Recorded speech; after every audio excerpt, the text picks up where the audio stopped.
Good afternoon, podcast community. My name's Kim King. This is Three Questions Podcast, episode number 63. I have some very exciting questions. This is a solo dolo episode as well. I am here recording some stuff, trying to get some content out this afternoon, and want to say a huge thank you to everybody listening. Whether you're watching on YouTube or you're listening on Spotify or any of the other places I've listened to the podcast, it means a lot to me to have people come onto this podcast, not only as guests, but as listeners and submitting questions. I know we're getting some traction, and it's a time investment. I know podcasts are a time investment, and I'm trying to make this as the best way possible for you to listen to content and get something from experts and professionals, and then also my point of view. As you know, Three Questions Podcast, for those of you listening, mostly my clients, is a subsidiary of CK Collective. ckcollective.co is my site, and that is for marketing, coaching, consulting, personal growth, self-development, all in one-on-one sessions for clients. I do weekly group calls as well as weekly one-on-ones with text coaching in between so that people can work on their personal and professional lives. Really started out as a side business for me. When COVID started, I got laid off as a global new business director, and I had been working in marketing and advertising for 12 years. So I started executing sales and marketing plans and teaching entrepreneurs and other business owners how to be better, both personally and professionally. My day job looks a little bit different. If you know what I do for my day job, you know that. So all of this is really a big side project for me, and hopefully this podcast can serve as a launch point for you to either learn something or for you to network with someone that is a guest on here. If you want to be a guest, you can always reach out to me, threequestionspodcast@gmail.com, or you can submit questions. Again, you can also submit stuff through social media, where on occasion I will post clips when I do have the time to do so.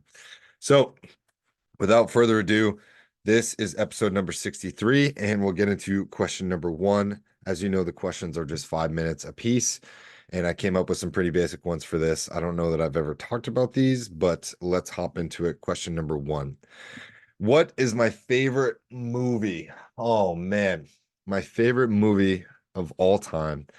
First one that comes to mind, and again, I say this with my 2 cents, depends on the season, depends on the emotion, depends on where you are, depends on what you're feeling.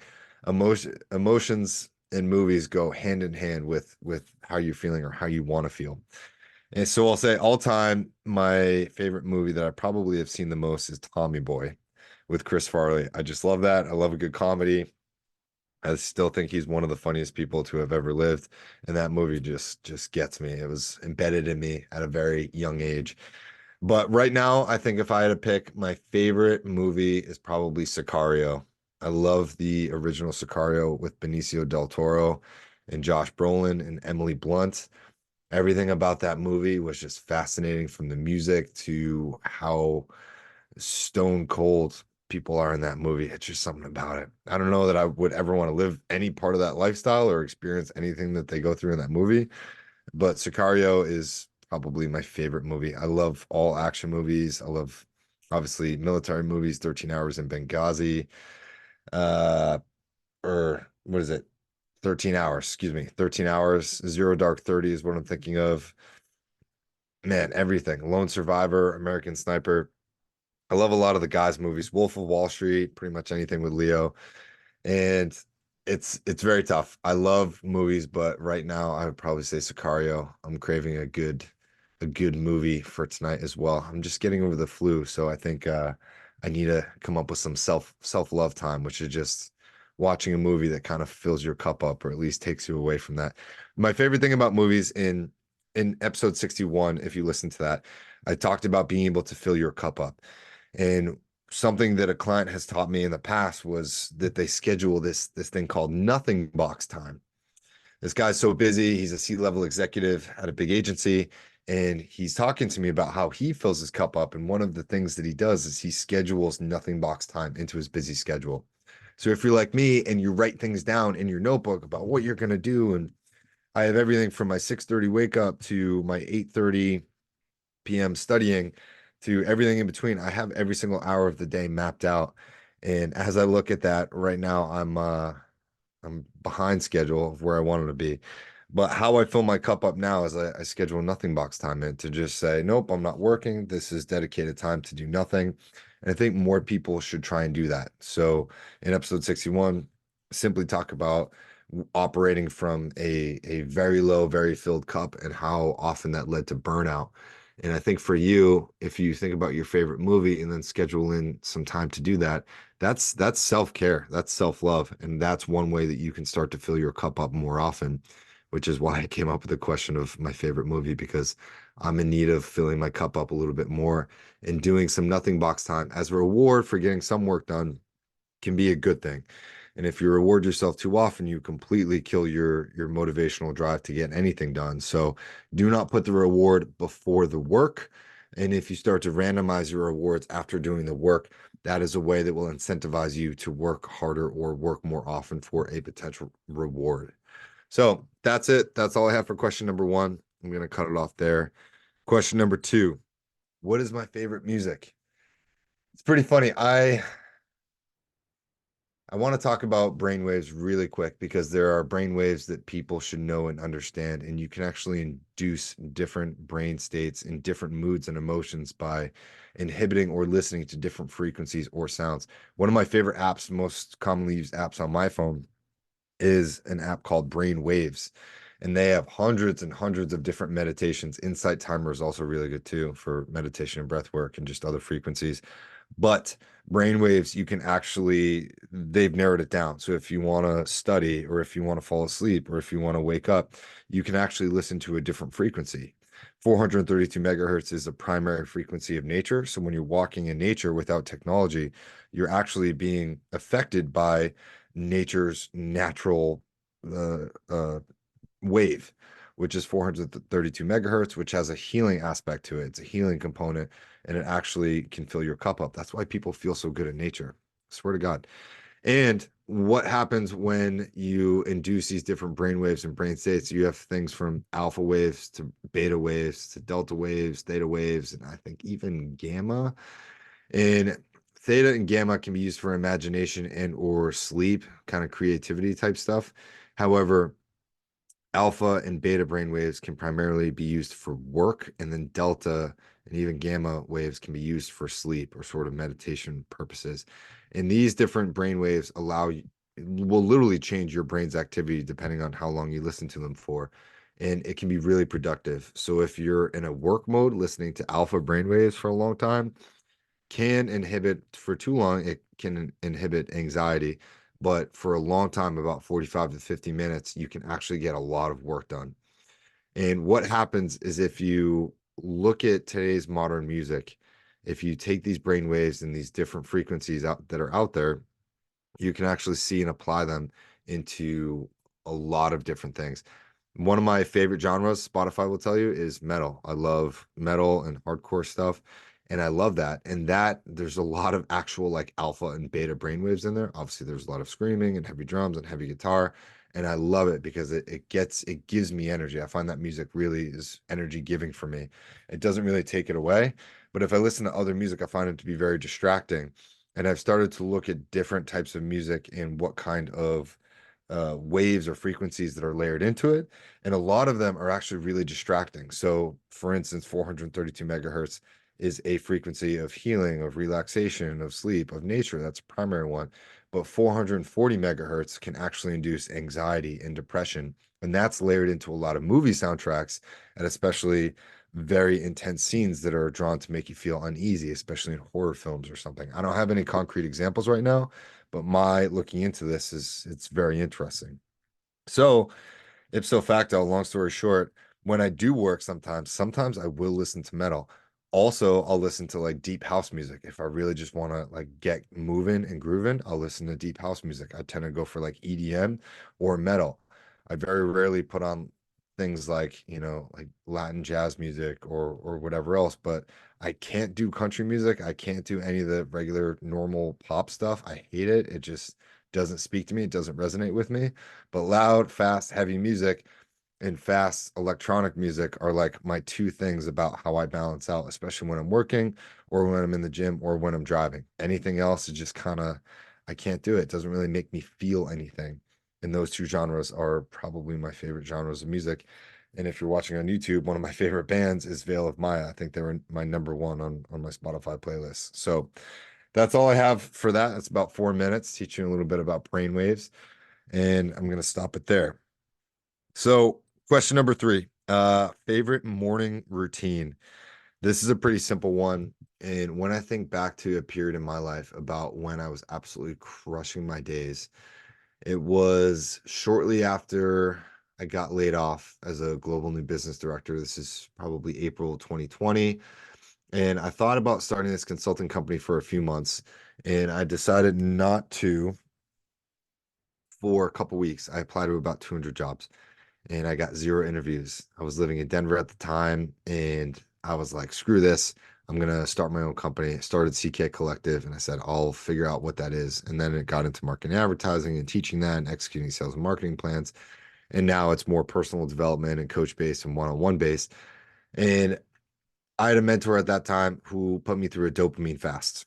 So for 60 days, he put me on a dopamine fast, and that was no coffee, no sex, no jerking off, no porn, no dating, no social media, no fast food, no sugar, no alcohol. I did all the things. And for the first probably week and a half, 10 days, I was miserable. I was depressed. And then week two was better. And then week three, I was like, I've never felt this before. And then the last 3 to 4 weeks of me doing that, 3 to 4 to 5 weeks, I just developed this bulletproof morning routine where I was waking up at 5 and I was doing something called the 20-20-20 method from a book called the 5 a.m. Club. And the 20-20-20 method was simply 20 minutes of meditation, 20 minutes of light exercise or stretching, 20 minutes of reading or writing. And so I would do this every single day until 6 a.m. And then I would put on my running shoes, take my dog out, and we would go run for 30 minutes. And I would look at these PowerPoint slides of affirmations that I had, and I would read them out loud, and I would feel them. It was like I would write down affirmations that I wanted to be the future me, about how I wanted to feel and the things I wanted to accomplish in life. And I acted and felt like they were already done. And I would go and do that for 30 minutes. I would stop by the river, this little riverbank, and I would meditate for 10 minutes or do breath work, right? So I'd be sweaty, my dog would get to run in the water, and I would meditate or do this breath work thing for 5 or 10 minutes. And then I'd walk 5 or 10 minutes back to my house to cool down. And then I would take a cold shower. I would take a freezing cold 2 minute shower. I would get out and I would start writing, or excuse me, I would immediately go to breakfast. I would continue listening to a book, or I would call a family member. This is about, 6:30 or 7 now. So I'm making breakfast and eating between 7 and 7:30. And then I would finish eating by then, and then I would journal for about 10 minutes just about what I wanted to accomplish. I would review my to-do list that I wrote down the night before, and then I would just kind of script my how I wanted my day. Hey, I'm full of energy. I'm gonna go lift in the afternoon. I'm gonna do jujitsu tonight. I'm gonna whatever, call a family member, and I would just script some things in my journal about how I wanted to feel, how I wanted the day to go. And then I would be getting to work by 7:30, 7:45. I worked from home at the time. Everyone did. It was COVID. And I would work till about 11:30, and then I would take my dog to the park, go walk around the park, play in the park for an hour. We'll also eat lunch, eat by like 12:30, 12:45. I'm done, back to work for about an hour or two. And then 2:30, I would go to the gym. I would lift super heavy until about 4, come back, I would shower, and then I would probably get another hour or two worth of work done. And then I would go to jujitsu from like 6 to 7:30, come back, eat, shower, clean, take my dog for a walk again. And then I would probably work to like, 10, 10:30, maybe even 11 sometimes, and then get another 6.5, 7 hours of sleep and do it all over again. And I did this for an insane amount of time. And I just watched like this period where I literally eliminated all distractions. My day was super, super productive. I was super healthy, and I was able to get my mojo back. And it was an incredible period of growth and transformation for me. I just went through a really shitty layoff, a really shitty breakup.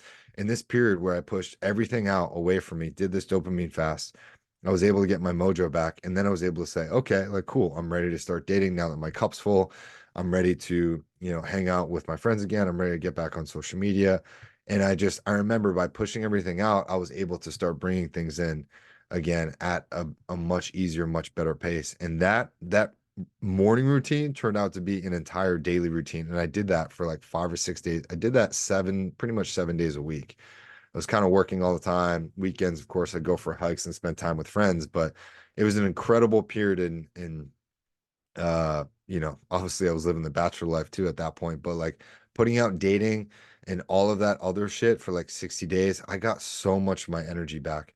And I would encourage for anyone listening to this podcast, go and do that shit for 60 days and your life will completely change. And you'll always look back on that time period, those 2 months, about being like, that was optimal. I was at my best. I was looking good, feeling good, actually doing business, making money, and pushing the needle forward in every single direction. That is a very difficult thing to do for most people. I don't know that I certainly wouldn't be able to do that now.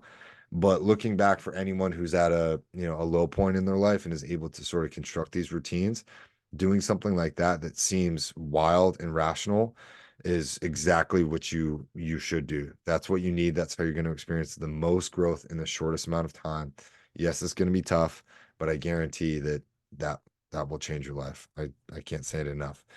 Anyways, that's all I have for Three Questions Podcast, episode number 63. I hope this has been really productive for you. If you want to send in questions, you can always just shoot an email to threequestionspodcast@gmail.com. If you want to book a free session, I'm offering 2 free sessions right now for anybody visiting the site to just see what I'm about and experience a few of the things that I've learned to help my clients grow personally and professionally. It's not just me sitting there and talking advice, but I actually game plan and strategize and keep my clients accountable so that they grow in 6 fundamental categories. That's mental, physical, emotional, spiritual, academic, and financial. And if you want to grow in those 6 areas, you can work with me for free. I'm offering 2 free sessions right now. And yeah, that's all I got for you. I hope this has been extremely productive.